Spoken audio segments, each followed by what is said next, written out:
This is the CBC Evening News. Hello, good evening. I'm Lisa Broom.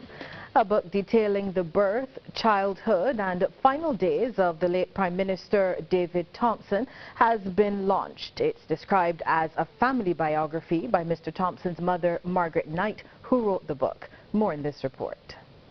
Prime Minister Frendel Stuart was one of the first to receive a signed copy of the book when it was launched at Almond Bay.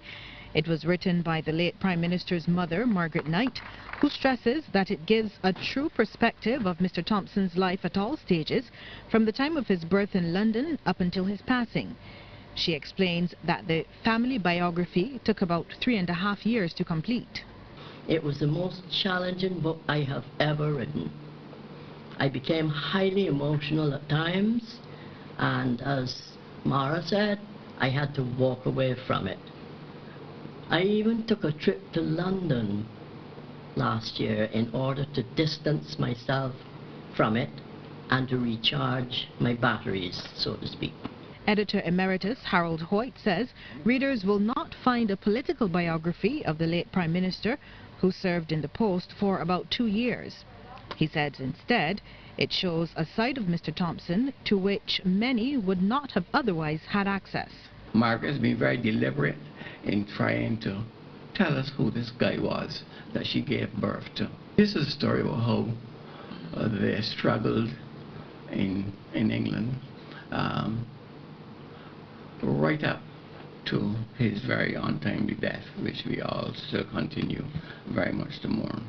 Now, while she's happy the book has been completed, Mr. Thompson's widow, Mara, says she did have some initial reservations about it being written. I felt a little pained at the thought of such a project.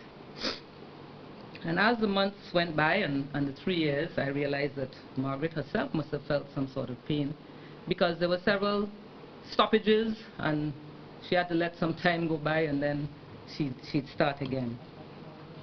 But anyway, we fast forward to today, and I've read the book and I am filled with happiness at its completion.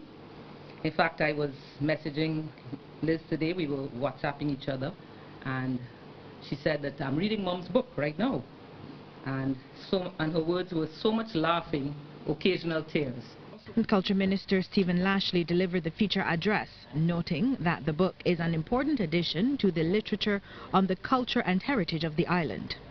I believe, though, that these writings are important to tell this story about actual events and circumstances that would have caused some indelible impression upon the lives and times of persons who would have served in the very high office of Prime Minister. I also believe that our young people ought to be encouraged to do more writing and, of course, to do more reading.